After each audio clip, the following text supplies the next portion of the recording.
नमस्कार साथियों, जय हिंद, वंदे मातरम। आप सभी का बहुत बहुत स्वागत है आपके अपने YouTube चैनल एग्जाम ट्रिकी 2.0 में, जहां पर दोस्तों आज हम बात करने वाले हैं ईवीएस के टॉप क्वेश्चंस की। और आपको सभी को पता है कि प्रत्येक दिन रात 9:30 बजे आपको ईवीएस की क्लास दी जाती है और जहां पर सभी प्रश्न आपके लिए इंपॉर्टेंट होते हैं।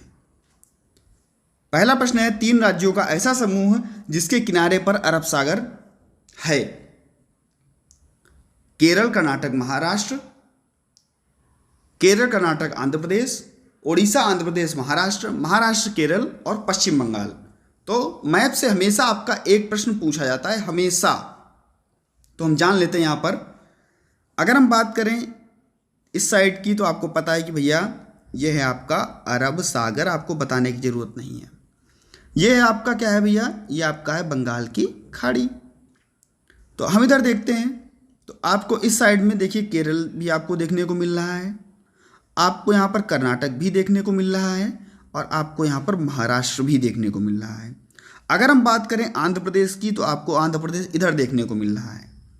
अगर हम बात कर लें भैया आपके पश्चिम बंगाल की, तो वो भी आपको इस साइड में अरब सागर में नहीं देखने को मिल रहा है। हाँ, गुजरात जरूर देखने को मिल रहा है। तो अगर हम बात करें सबसे लंबी तटरेखा, सबसे लंबी तटरेखा, तो आपको होगा सर ये है आपके गुजरात की, ठीक है। और यहाँ पर आपके अरब सागर में केरल, कर्नाटक और आपका महाराष्ट्र। ऑप्शन देखते हैं, केरल, कर्नाटक और महाराष्ट्र। आपका ए ऑप्शन जो है वो बिल्कुल सही हो जाएगा। और यही तो पूछ रहा था कि अरब सागर के किनारे कौन कौन से राज्य आपके हैं। नेक्स्ट क्वेश्चन की तरफ हम बढ़ते हैं और नेक्स्ट क्वेश्चन है आपका, निम्नलिखित में से कौन सी गैस स्थानीय रूप से उपलब्ध कच्चे माल जैसे पुनर्नवीनीकरण अपशिष्ट गोबर से उत्पन्न की जाती है। यानी कि गोबर से अगर हम लोग बात करें भैया, गांव की भाषा में क्या बोला जाता था, आप सभी को पता होगा कि उसको बोलते थे भैया गोबर गैस, गोबर गैस। और CH4 की मात्रा ज़्यादा, तो क्या वो बायोगैस होगी, LPG होगी, CNG होगी या ग्रीन हाउस गैस होगी। और ये एक प्रकार से सौर और पवन ऊर्जा की तरह अच्छे ऊर्जा का स्रोत है। तो ये है आपका भैया बायोगैस, ठीक है। ए ऑप्शन बिल्कुल यहां पर आपका सही हो जाएगा। नेक्स्ट हम बात कर लेते हैं, निम्नलिखित में से कौन सा जीव सांप, कछुआ और गिरगिट का निकटतम संबंधी है। मेढक, छिपकली, चमगादड़ या मछली। देखिए कितनी अच्छी अच्छी मछलियां हैं। मेढक का आंखें और मुंह बिल्कुल आप ही की तरफ देख रहा है, कह रहा है भैया अभी तक आपने वीडियो को लाइक काहे नहीं किया है। और क्वेश्चन अच्छे लग रहे हैं तो कह रहा है भैया सब्सक्राइब भी तो कर लो, और पास में बेल आइकन आएगा, उसमें ऑल का ऑप्शन, और एक बार भैया अपने मित्रों तक वीडियो को शेयर कर दो। ये आपका ये मेढक और मछलियां कह रही हैं, ये आपकी तरफ ही देख रहे हैं सब। चलिए बताइए, तो भैया आपका सांप, केचुए और गिरगिट का जो निकटतम संबंधी होगा ये आपका कौन होगा, छिपकली होगा। बी ऑप्शन को यहाँ पर लॉक करते हैं। नेक्स्ट हम बात कर लेते हैं दोस्तों, ऐसे ऐतिहासिक स्थान का भ्रमण, यानी कि किसी भी ऐतिहासिक स्थान का बच्चे को भ्रमण कराना है, किस प्रकार के शिक्षण सहायक सामग्री के अंतर्गत आता है। देखिए दृश्य श्रव्य, इनसे हमेशा आपका एक क्वेश्चन बनता है। तो यहां पर कह रहा है किसी भी ऐतिहासिक इमारत या ऐतिहासिक स्थान का हमको बच्चे को क्या कराना है, भ्रमण कराना है, बच्चे को घुमाने ले जाना है। तो उसके अंतर्गत आपका कौन सी शिक्षण सहायक सामग्री आएगी। आपको मान लीजिए कि मैं आपको ले आया भैया कहाँ, लखनऊ, और लखनऊ में मैं लेके आया आपको कहाँ भैया, भूल भुलैया, ठीक है। बच्चा छोटा है, ठीक है, भूल भुलैया हम लोग लेकर के आए बच्चे को। बच्चे ने वहाँ पर देखा, क्या देखा, वास्तविक चीज़ों को, यानी कि उसको क्या मिला, एक वास्तविक परिवेश मिला, ठीक है। और उसने वास्तविक परिवेश को देख करके क्या किया, अवलोकन किया, यानी कि भ्रमण किया। और जब भी कभी वास्तविक परिवेश में अवलोकन की बात आए तो आपका क्रियात्मक शिक्षण सहायक सामग्री, डी ऑप्शन को यहां पर लॉक करेंगे।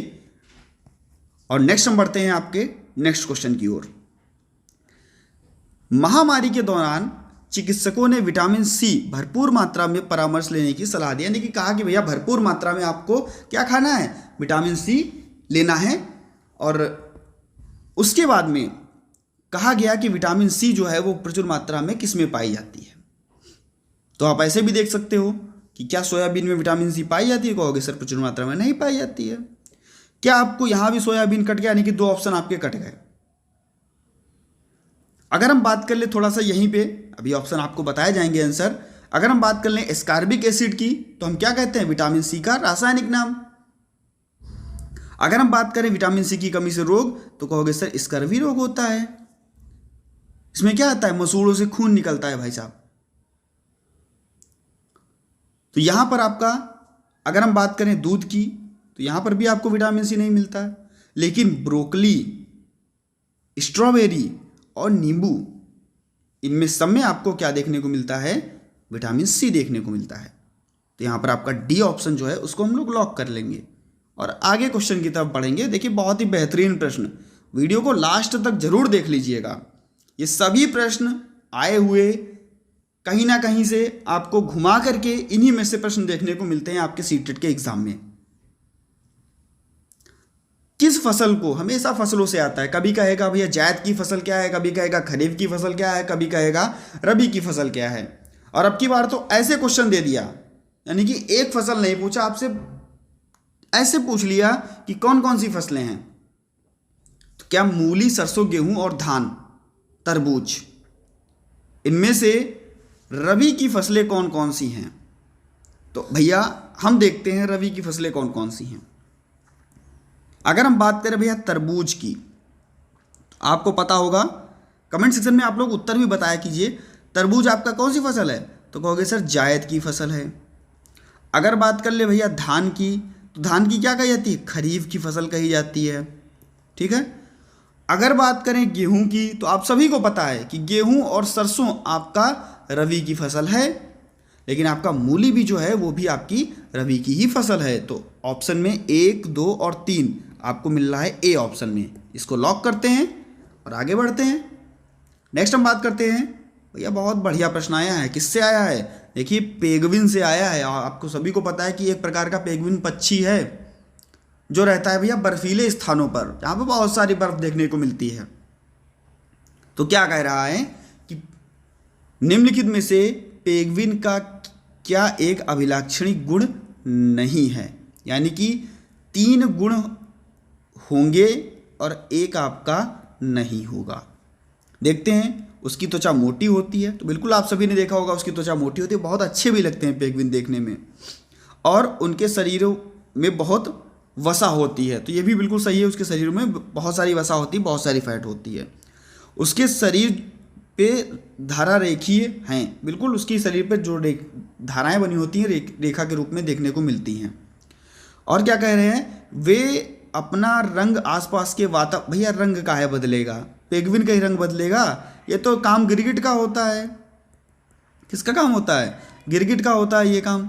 तो भैया ये काम गिरगिट करे, गिरगिट का काम पेंगुइन का है करेगा। तो यहाँ पर आपका सी ऑप्शन जो है वो लॉक करेंगे। अभिलाक्षणिक गुण नहीं है, तो भैया रंग बदलना जो है पेंगुइन का अभिलाक्षणिक गुण नहीं है। वे एक साथ इकट्ठा होकर रहते हैं, बिल्कुल सही है, एक साथ में ही आपको पेंगुइन देखने को मिलते हैं। नेक्स्ट हम बात करते हैं, बच्चों के लिए सीखने का अवसर प्रदान करने के लिए आप इनमें से क्या नहीं करोगे। सीखने का अवसर बच्चों को प्रदान करना है तो हमको क्या नहीं करना है, यानी कि एक ऑप्शन जो है वो आपका गलत होगा और बाकी ऑप्शन आपके सही होंगे। जल्दी से बताइए। बच्चों को समस्या सुलझाने के लिए प्रेरित करेंगे, बिल्कुल। अगर बच्चे को समस्या सुलझानी है, कोई भी कार्य हमने दिया है तो बच्चे स्वयं से करके सीखे, उसको हम प्रेरणा देंगे कि आप स्वयं से करके सीख सकते हो, बेहतर सीख सकते हो। हाँ, अगर बच्चे को कॉन्सेप्ट नहीं समझ में आ रहा है तो उसके लिए हम बच्चे को मदद भी करेंगे आगे बढ़ने में, और कुछ सुझाव और संकेत देकर के बच्चे को नए ज्ञान से हम जोड़ भी सकते हैं। लेकिन उन्हें सही उत्तर अच्छी तरह समझा देंगे। अरे भैया, जब हम सही उत्तर उसको अच्छी तरह से समझा देंगे तो क्या वो चीज़ों को सोचेगा? क्या उसमें तर्क शक्ति का विकास होगा? नहीं होगा, क्योंकि हमने उसको सारे उत्तर सही सही बता दिए कि आपको ऐसे ऐसे उत्तर मिल जाएगा। उसको हम उत्तर लाने में मदद कर सकते हैं, लेकिन कार्य उसको स्वयं से करना है। और बच्चा स्वयं से कार्य करेगा, कुछ संकेत देकर के हम बच्चे को सिखा देंगे, उससे बच्चा जो है उसमें सोचने की शक्ति बढ़ेगी। तो यहाँ पर आपका डी ऑप्शन जो है प्रश्न के अनुसार सही हो जाएगा। क्या नहीं करना है तो डी ऑप्शन आपका सही हो जाएगा। नेक्स्ट हम बात करते हैं, यदि किसी पौधे के भाग X अनुपस्थित हो, यानी कि ऐसा कोई भाग है जिसका नाम हमने X रख दिया, वो अनुपस्थित है, तो नए पौधे उत्पन्न नहीं होंगे। तो X क्या है? तना है, जड़ है, पुष्प है, पत्तियां हैं। देखिए, रिप्रोडक्शन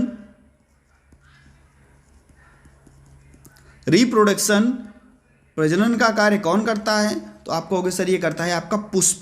सी ऑप्शन आपका यहाँ पर लॉक हो जाएगा। अगर पुष्प नहीं है तो नए पौधे उत्पन्न नहीं होंगे। सी ऑप्शन को लॉक करते हैं और आगे बढ़ते हैं। अरे बहुत ही अच्छा प्रश्न और बहुत ही सरल प्रश्न। जल्दी से कमेंट सेक्शन में जाइए और बताइए, चूहों के द्वारा फैलने वाला रोग है। चूहों के द्वारा फैलने वाला रोग आप सभी को पता होगा, तो हम चेचक, मलेरिया और तपेदिक को भी यहाँ पर देख लेते हैं। अगर हम बात करें भैया तपेदिक की, तो आप कहोगे सर ये तो फैलता है अपना जीवाणु से। सभी को पता है किससे फैलता है? जीवाणु से। अगर बात कर ले भैया मलेरिया की, तो आपको पता है कि भैया ये फैलता है आपका प्रोटोजोआ से। किससे? प्रोटोजोआ से। अगर बात कर ले चेचक की, तो चेचक भैया आपका क्या है? वायरस है, आप सभी को पता है। अगर हम बात करें चूहों के द्वारा, तो आपको पता है कि भैया प्लेग है, और इसी को हम लोग क्या बोलते हैं? ब्लैक डेथ, काली मौत। सी ऑप्शन आपका बिल्कुल यहां पर सही हो जाएगा। नेक्स्ट हम बात कर लेते हैं दोस्तों, अगर आपको वीडियो अच्छा लग रहा हो तो वीडियो को लाइक करके सभी तक एक बार वीडियो को जरूर शेयर कर दीजिएगा, और चैनल पर नए थे सब्सक्राइब करने के बाद में बेल आइकन में ऑल का ऑप्शन प्रेस कर लीजिएगा। भारत में आदिकाल से प्रचलित महर्षि वाल्मीकि, सबरी, ऋषि मार्तंड और एकलव्य किस जनजाति से संबंधित थे? वाल्मीकि, सबरी, ऋषि मार्तंड और एकलव्य ये किस जनजाति से संबंधित थे? थारू, तोड़ा, भील या मुंडा? तो अगर हम बात कर लें कि थारू जनजाति भैया कहाँ पर पाई जाती है, तो आप कहोगे भैया उत्तराखंड में और उत्तर प्रदेश में, ठीक है, हिमालय के तराई क्षेत्र में। अगर हम टोडा की बात कर लें, तो टोडा आपकी तमिलनाडु। अगर हम बात कर लें मुंडा की, तो ये आपका कहाँ है? कहाँ है? झारखंड, ठीक है। अगर हम बात कर लें महर्षि वाल्मीकि, सबरी, ऋषि मार्तंड, तो ये संबंधित थे भैया आपकी भील जनजाति से। किससे? भील जनजाति से। और भील जनजाति सबसे ज़्यादा कहाँ पर? तो कहोगे सर राजस्थान में देखने को मिलती है। तो यहाँ पर आपका सी ऑप्शन लॉक करेंगे और नेक्स्ट क्वेश्चन की तरफ हम बढ़ेंगे। बहुत ही अच्छा, बहुत ही सुंदर, बेहतरीन प्रश्न दोस्तों। ऐसे ही प्रश्न आपको पेपर में देखने को मिलते हैं और गलत भी होते हैं, तो गलत नहीं करना है। यहाँ गलत होती है कोई दिक्कत नहीं है, लेकिन पेपर में आपको गलत नहीं करना है। बताइए जल्दी से। बच्चों यहाँ पर कह रहा है कि पर्यावरण अध्ययन की कक्षा में सरल प्रयोग और निर्देशन किए जा सकते हैं। कैसे? बच्चों के विचारों पर चर्चा करने, अवलोकन और विश्लेषण दर्ज करने के लिए। कक्षा में अनुशासन। अरे भैया कक्षा में अनुशासन क्यों बनाना है? आप बच्चों को ऐसे समझाइए, ऐसा बेहतर बताइए जिससे कि वो स्वयं से कार्य को करें। आप इतने टीचर खराब हो कि आपको अनुशासन बना कर रखना पड़ रहा है अपने क्लास में, तो ये आपका क्या हो जाएगा? कट जाएगा। हो सकता है ये आपका हो जाए। यहाँ पर बात करते हैं कक्षा में अनुकरण कौशल। अरे भैया बच्चे को रटाना नहीं है, बच्चे को बार बार याद भी नहीं कराना है, बच्चे को याद करके रखने के लिए भी नहीं कहना है। तो अनुकरण कौशल को हम लोग बढ़ावा नहीं देंगे। बच्चे को स्वयं से सीखने और आत्मनिर्भर बनाने के लिए, तो ये भी आपका सही हो सकता है। कह रहा है कि बच्चों के विचारों पर चर्चा करने, अवलोकन और विश्लेषण, ज़्यादा चीज़ें यहाँ पर आ रही हैं और ज़्यादा चीज़ें पॉजिटिव चीज़ें, ज़्यादा चीज़ें, वही आपका बिल्कुल सही उत्तर होता है। ये भी आपका सही है, ये भी आपका सही है, लेकिन यहाँ पर जो पॉजिटिविटी है वो बहुत ज़्यादा है और सीटेट यही कहता है कि सबसे ज़्यादा पॉजिटिव आंसर आपको बताना है। तो ए ऑप्शन को यहाँ पर हम लोग लॉक करेंगे, क्योंकि बच्चा अवलोकन पहले करेगा और देन उसके बाद में चीज़ों को सीखेगा। नेक्स्ट हम बात करते हैं आंध्र प्रदेश और तेलंगाना राज्य में कौन सी भाषा बोली जाती है। आंध्र प्रदेश और तेलंगाना राज्य में कौन सी भाषा बोली जाती है। तेलुगु, मराठी, कन्नड़, मलयालम। तो भैया जब भी कहा जाता है मराठी के बारे में, तो कहाँ होती भैया मराठी आपकी, तो आप कहोगे सर महाराष्ट्र में। अगर कहोगे कन्नड़, तो कन्नड़ कहाँ बोली जाती है, कहाँ पे, कर्नाटका में, ठीक है। अगर बात करें मलयालम की, तो मलयालम कहाँ आपकी बोली जाती है, तो कहोगे सर ये तो आपके केरल में।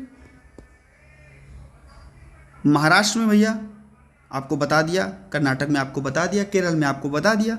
तो आंध्र प्रदेश और तेलंगाना में आपकी कौन सी, तेलुगु। आपका ए ऑप्शन जो है वो बिल्कुल सही हो जाएगा। नेक्स्ट हम बात करते हैं, हाँ आपको कमेंट सेक्शन में बताना है कि आंध्र प्रदेश और तेलंगाना ये कब अलग हुए थे, किस सन में। भाई भाषा के आधार पर राज्य बनाए गए आंध्र प्रदेश और तेलंगाना, ये कब एक दूसरे से अलग हुए, कब पृथक हुए, आपको बताना है कमेंट सेक्शन में तुरंत। बहुत बार आंध्र प्रदेश और तेलंगाना से बहुत बार पेपर आपसे में पूछा जाता है। पर्यावरण अध्ययन की पाठ्यपुस्तक में पहेलियाँ शामिल करने का मुख्य उद्देश्य नहीं है।